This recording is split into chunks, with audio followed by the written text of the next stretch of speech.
আসসালামু আলাইকুম। কেমন আছেন সবাই? বিরিয়ানি খেতে আমরা ছোট বড় সবাই ভীষণ পছন্দ করি। হোক সেটা চিকেন বিরিয়ানি বা বিফ বিরিয়ানি বা তেহেরি বিরিয়ানি।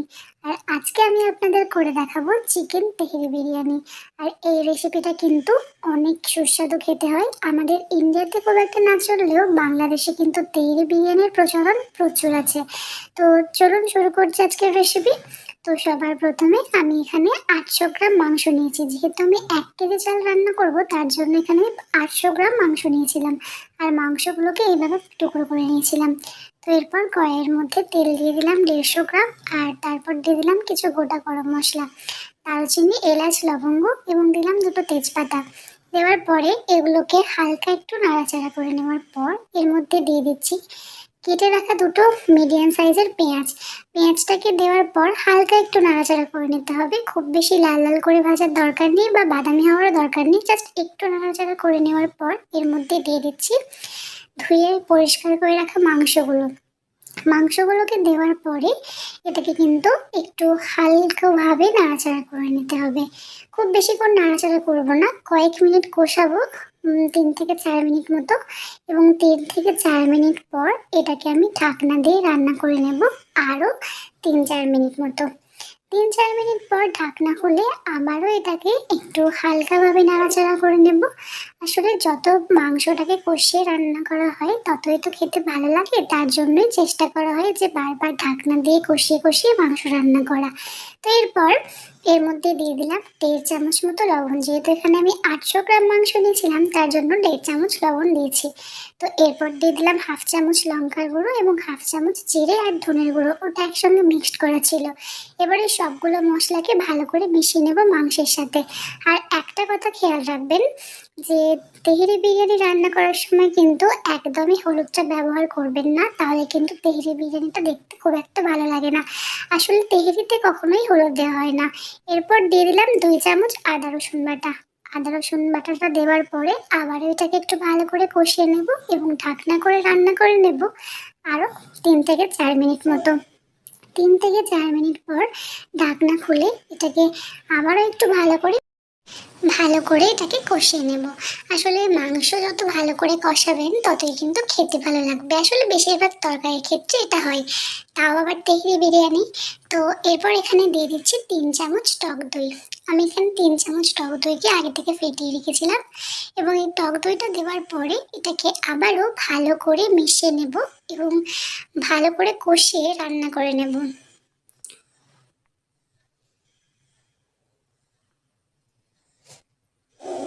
3-4 মিনিট নাড়াচাড়া করার পরে এটাকে আবারও ঢাকনা দিয়ে ভালো করে কষিয়ে নেব।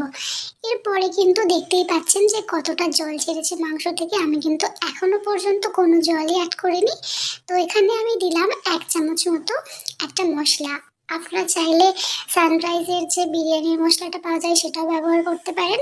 তাছাড়া যে বাড়িতে বিরিয়ানির মশলা বা তেহরি বিরিয়ানির মশলা তৈরি করেও সেটা অ্যাড করতে পারেন। তবে যেহেতু আমাদের হাতের কাছে সবসময় ওই লুজ পাউডারটা পাওয়া যায়, লুজ যে মশলার পাউডারটা সেটা পাওয়া যায়, তার জন্যই কিন্তু অনেকটা সুবিধা হয়। তো এরপর এটাকে ভালো করে কষিয়ে নিয়েছি। আর খুব একদম কষা কষা করে কষিয়ে নিতে হবে, ঝোল থাকলে কিন্তু একদমই চলবে না। এরপর আমি এখানে নিয়ে নিলাম 1 কেজি মতো চাল। একটা পাত্রের মধ্যে 1 কেজি চাল নিয়ে এটাকে ভালো করে জল পাল্টে পাল্টে ধুয়ে ফেলতে হবে। একদম পরিষ্কার করে ধোবেন যেন জলটা পুরো একদম সাদা হয়ে যায়, ততক্ষণ পর্যন্ত কিন্তু ধুতে হবে। আর আমি এখানে গোবিন্দভোগ চাল নিয়েছি। অনেক জায়গায় এটাকে বাদশা ভোগ বলা হয়, আবার অনেক জায়গায় হয়তো চালের গুঁড়িও বলা হয় চাল। তো যাই হোক, এই চালটা নিয়েছি, আপনারা দেখতেই পাচ্ছেন কোন চালটা নিয়েছি আমি। তো এই চালটা দিয়ে তেল রান্না করলে কিন্তু সব থেকে খেতে ভালো হয়, আর তেল রান্না করা হয় এই চালটা দিয়ে। এরপর একটা পাতিলের মধ্যে যার মধ্যে আমি তেহেরিটা রান্না করব তার মধ্যে দিয়ে দিলাম 50 গ্রাম মতো সরষের তেল। আর দিলাম কিছু গোটা গরম মশলা, একদম অল্প, দুটো এলাচ, একটা লবঙ্গ আর একটা দারুচিনি। এরপর দিলাম একটা মিডিয়াম সাইজের পেঁয়াজকে কেটে রেখেছিলাম, সেটা দিয়ে দিলাম। এবং এরপর দিয়ে দেব চালটা। তেহেরি রান্না করার সময় কিন্তু জলের মধ্যে চালটাকে ভিজিয়ে রাখার কোনো দরকার নেই, ভালো করে জলটা ঝরিয়ে নিলেই হবে। তো এরপরে ওই ভালো করে আমি কষিয়ে নেব। কষিয়ে বলতে একটু ভাজা, ভাজা করে নেব। আসলে এইটা করলে কি হয়, তেলটা খেতে কিন্তু অনেক সুন্দর হয়। তার জন্যই কিন্তু ভালো করে চালটাকে একটু ভেজে, ভেজে নিতে হয়। যতক্ষণ দেখবেন যে স্টিলের পাতিলের গায়ে চালটা লেগে যাচ্ছে, ততক্ষণ পর্যন্ত কিন্তু এটাকে ভালো করে কষাতে হবে বা ভালো করে একটু ভেজে, ভেজে নিতে হবে। তো যাই হোক, এভাবে নাড়াচাড়া করে আমি ৫ থেকে ৬ মিনিট মতো নাড়াচাড়া করে নিয়েছিলাম এবং এরপর আমি এর মধ্যে অ্যাড করব ফুটানো গরম পানি। আমি যেহেতু এখানে ১ গামলা চাল নিয়েছিলাম, আমার ১ কেজি চালটা ১ গামলা হয়েছিল, তাই এখানে আমি ২ গামলা গরম জল করেছিলাম। যদি আপনারা ১ কাপ চাল নেন, তাহলে ২ কাপ জল নেবেন, অর্থাৎ ডবল জল নিতে হবে। আর অবশ্যই কিন্তু জলটাকে গরম করে দেবেন, তা না হলে দেখবেন যে তেহেরিটা ঝরঝরে হচ্ছে না। ঝরঝরে তেহেরি বিরিয়ানি বানানোর জন্য কিন্তু ফুটানো গরম জলটা মাস্ট। দেখতেই পাচ্ছেন দেওয়ার সঙ্গে, সঙ্গে কিন্তু জলটা ফুটতে আরম্ভ করে দিয়েছে। এরপর ৪-৫ মিনিট পর দেখতেই পাচ্ছেন যে জলটা কতটা টেনে নিয়েছে। আর এই জল দেওয়ার পরে কিন্তু তেহেরি বিরিয়ানি রান্না করতে খুব একটা সময় লাগে না। যদি চালের পরিমাণটা ১ কেজি হয়, তাহলে কিন্তু ০.৫ ঘন্টার মধ্যে, মানে মাংস কষানোর ০.৫ ঘন্টা পর, মাংস কষানোর পরে ০.৫ ঘন্টার মধ্যে তেলটা রান্না হয়ে যায়। তো এই পর্যায়ে আমি দিয়ে দিলাম আগে থেকে কষিয়ে রাখা মাংসটা। মাংসটা যখন দেবেন, মানে একদমই যখন জলটা পুরো শুকিয়ে যাবে তখন দিলে হবে না। ঠিক দেখতেই পাচ্ছেন আমি কোন পর্যায়ে মাংসটা দিয়েছি। যখন একটু, একটু জল থাকবে তখন কিন্তু মাংসটা দিয়ে দিতে হবে, যাতে মাংসের ফ্লেভারটা পুরো চালের মধ্যে মিশে যায় আর এটা খেতে সুন্দর হয়। তার জন্য কিন্তু এটা করা মাস্ট এবং এটা করতেই হবে। তো এরপর এটাকে আবারও ৩ থেকে ৪ মিনিট মতো ভালো করে নাড়াচাড়া করে ঢাকনা দিয়ে রেখে দেবো আরও ৫-৬ মিনিট মতো। ৫-৬ মিনিট পর ঢাকনা খুলে এর মধ্যে আমি অ্যাড করছি ১.৫ চামচ মতো কেওড়া জল, ১ চামচ মতো গোলাপ জল এবং ২ চামচ মতো ঘি। এই যেগুলো দিলাম গোলাপ জল, কেওড়া জল এবং ঘি, এগুলো দেওয়ার ফলে কিন্তু তেহেরি বিরিয়ানি দিয়ে একটা খুব সুন্দর গন্ধ বেরোবে আর তেহেরিটা খেতেও অনেক সুন্দর হবে। তো এরপরে আমি এর মধ্যে দিয়ে দিলাম ৪টে কাঁচা লঙ্কা। কাঁচা লঙ্কাটা কিন্তু ঝালের জন্য দিইনি, একটা ফ্লেভারের জন্য দেওয়া হয় তেহেরিতে কাঁচা লঙ্কা।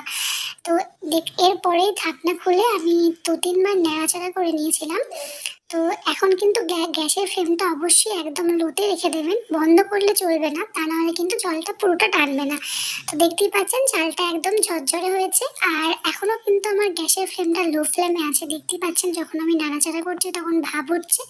আসলে এখনও কিন্তু গ্যাসের ফ্লেমটা লোতে আছে। আর এইভাবে গ্যাসের ফ্লেমটা ততক্ষণ পর্যন্ত চালু রাখবেন যতক্ষণ না পর্যন্ত পুরো জলটা টেনে যাচ্ছে এবং ভাতটা ঝরঝরে হয়ে যাচ্ছে। তো আমার তেহেরি বিরিয়ানিটা কিন্তু অলমোস্ট রেডি হয়ে গেছে, এবার সার্ভ করার পালা। তো দেখতেই পাচ্ছেন কতটা সুন্দর লাগছে তেহেরি বিরিয়ানিটা। এইভাবে যদি বিরিয়ানি করে খান তাহলে কিন্তু অসম্ভব সুন্দর লাগবে। আল্লাহ হাফিজ।